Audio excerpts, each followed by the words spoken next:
5277. Hindi po umaandar ito. Nagka-crank lang siya, tapos hindi umaandar, hindi tumutuloy.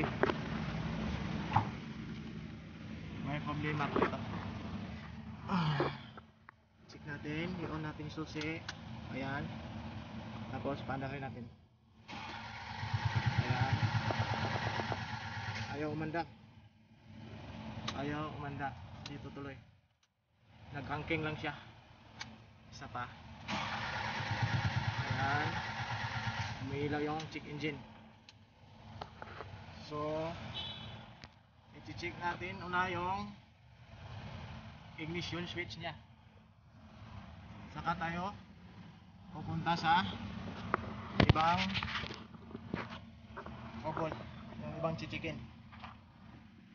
So kung sa manual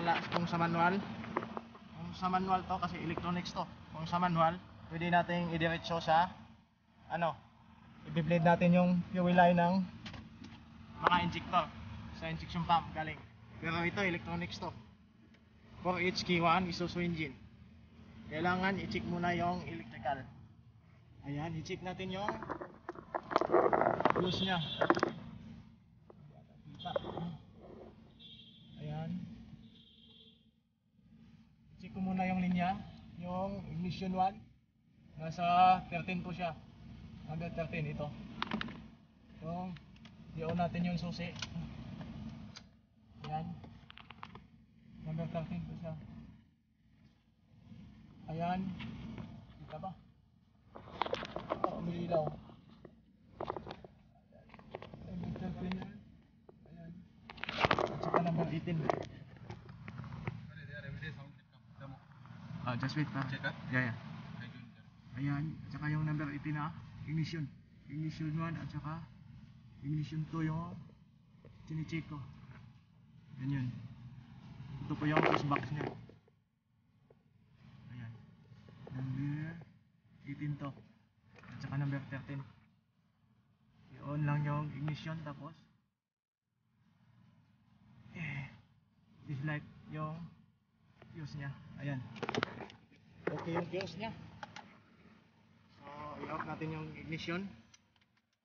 Ayan, makita ko may naman tayo, diagram to eh, may fuse, may number to eh. Ayan, ito po yung ignition 1. Ayan o, ignition 1, number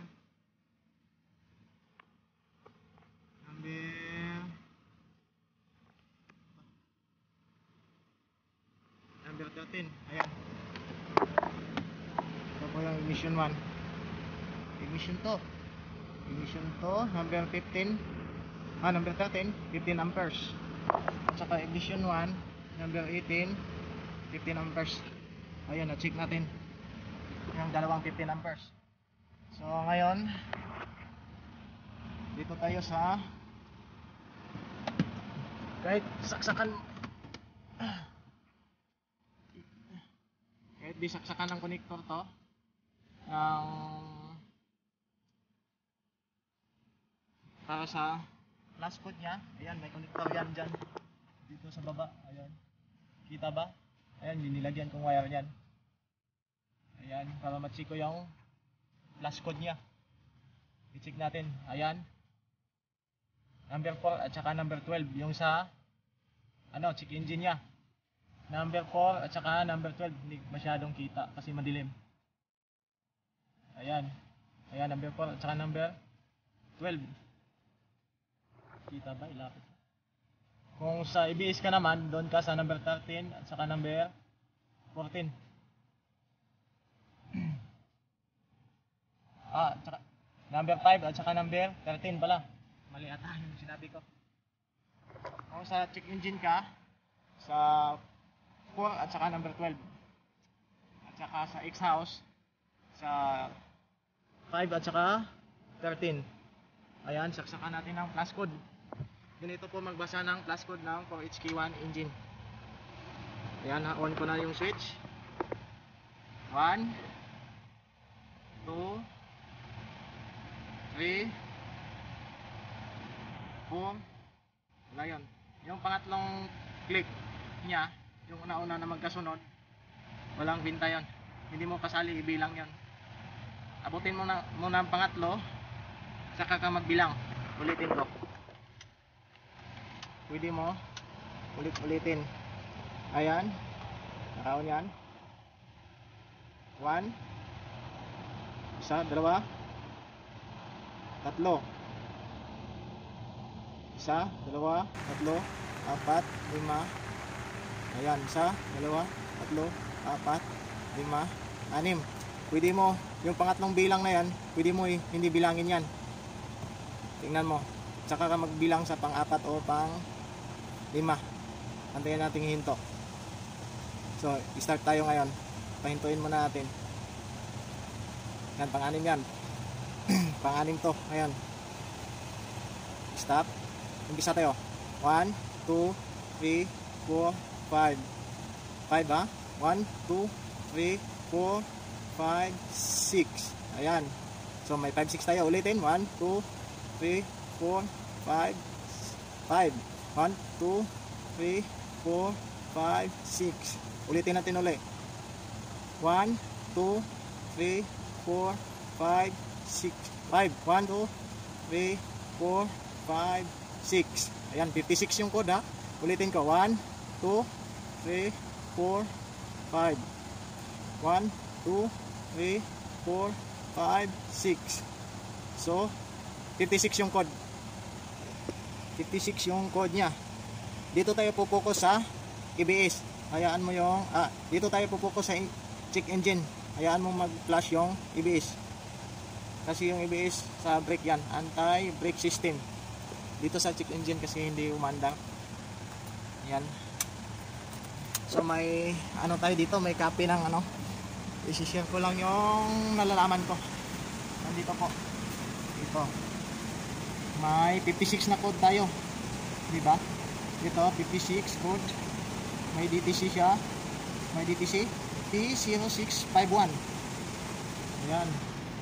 Ayan, plus code yung 56. Ayan. So, ang sinabi dito, sensor reference voltage to circuit. DTC P060B is not acid. The battery voltage is between 18 to 32 volts. The ignition switch is on. Ayan. Tapos pagdating dito sa condition for setting the DTC. Yung kanina dito sa isa, condition for running the DTC.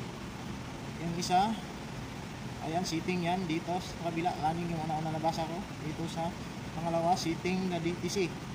So, sinabi dito, either the following condition is met. The ECM depicts that the 5 volt reference circuit 2 or 5 voltage is less than 4.5 volts. The ECM detects that the 5 volts reference circuit 2 or 5 voltage is more than 5.5 volts. So, ayan, dito tayo sa possible cause. Hindi yung kasali dyan, fail, shift, back up. Dito tayo sa possible cause. Ayan, straight yan dito sa 56. 5 volts reference circuit 2 or 5 is not short to ground, short to battery or ignition voltage, faulty EPP sensor, fault valve sensor, fault ERP sensor, fault CMP sensor, fault EDR valve position sensor, faulty ECM. Hi, learning morning. Okay, thank you What is this? Video. Yep. Ayan. So, nakita natin dito yung mga cause nya. Ito yung mga sensor, faulty EPP sensor, faulty valve sensor, faulty ERP sensor.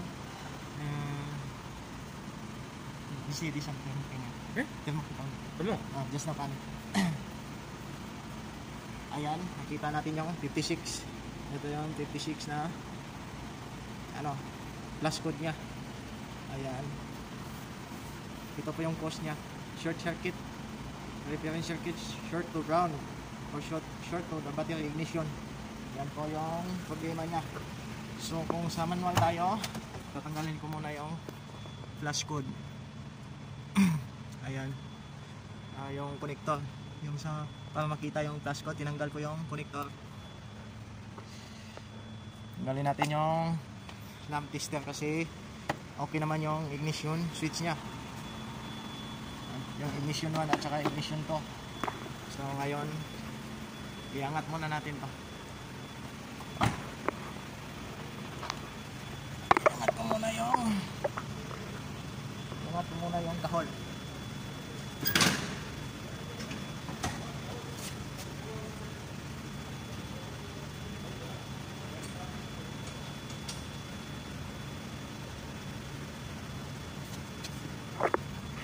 So kung sa manual tayo, ayan, kung sa manual na injection pump, ito electronics to eh.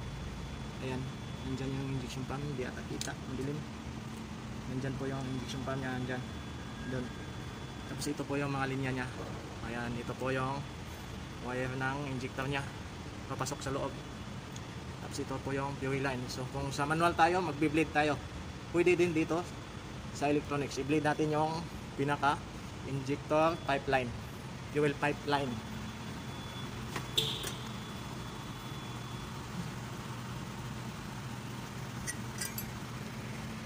Injector fuel pipeline. Ayan. Tingnan natin, i-bleed natin. Tingnan natin kung may lalabas ba na diesel. Buksan ko yung number 14 to. Kung sa manual, yung sa injection pump yan na hindi electronics, number 17 to. Number 17 yung fuel pipeline nya. Pero ito electronics. Ayan, i-start ko, walang paghahawak ng video. Ayan, tingnan natin kung may lalabas pa na diesel dyan. Ito pala. Ayan. Saan ka na ba? Ayan, titingnan ko lang dito ha. Titingnan natin kung may lalabas pa na diesel. Start ko. Ayan, so ang lakas, malakas yung diesel na nilabas. Ayan, kita naman yun eh, konting click lang ngayon eh. Ulitin ko, isa pa. Ulit ko muna, walang tagahawak ng cellphone. Ayan, so nakita nyo na malakas yung diesel na lumalabas. May diesel siya kaso hindi umaandar. So hindi ko na matagalin pa. Dito na change para mapabilis.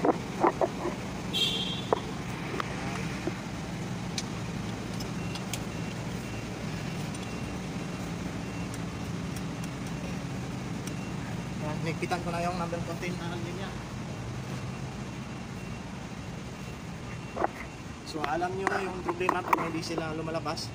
Ayan, so dito tayo mag-focus sa wiring kasi yung diesel pumapasok kaso hindi siya lumalabas sa injector sa loob ng piston. Hindi siya makadelivery kasi hindi nagbabato yung ECM ng kuryente papunta dito sa injector. So dito tayo, didiretso tayo sa relay. Ito yung pinaka-relay niya. Ito yung starting relay, ECM relay. Ito yung sa accessories. Tatlo yan. Yung mga fuse dyan, mayroon din yung mga function. Dito lang muna tayo kasi hindi umanda.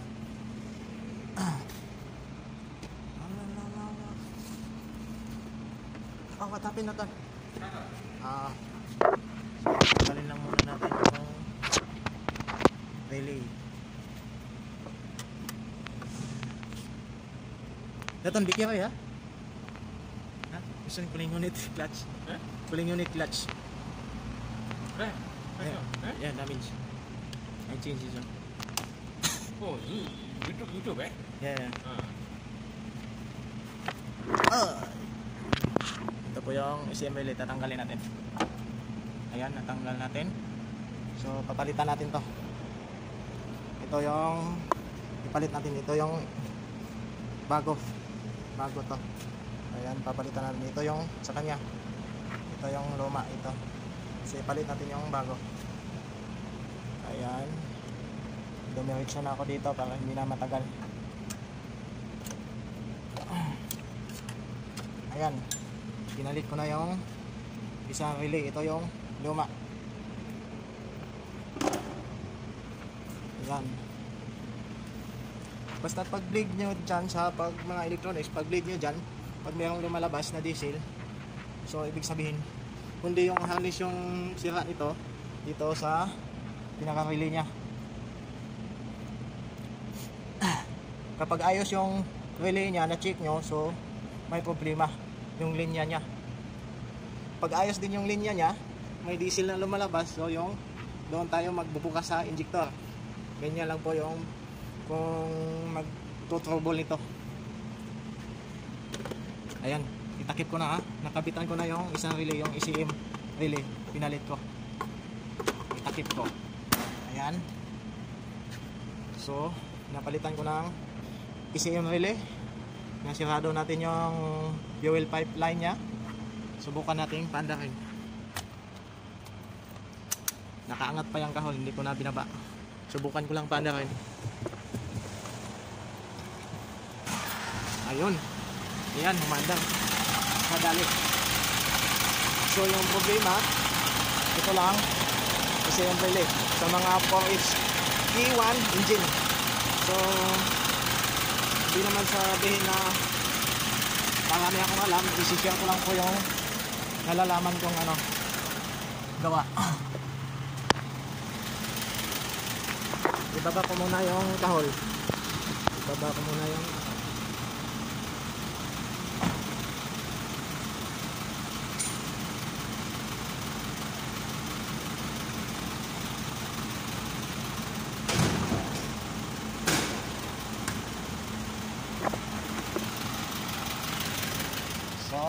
ayan, umandar na yan. Wala na po yung check engine at saka ABS. Try natin ulit i-off, tapos pandahin ulit.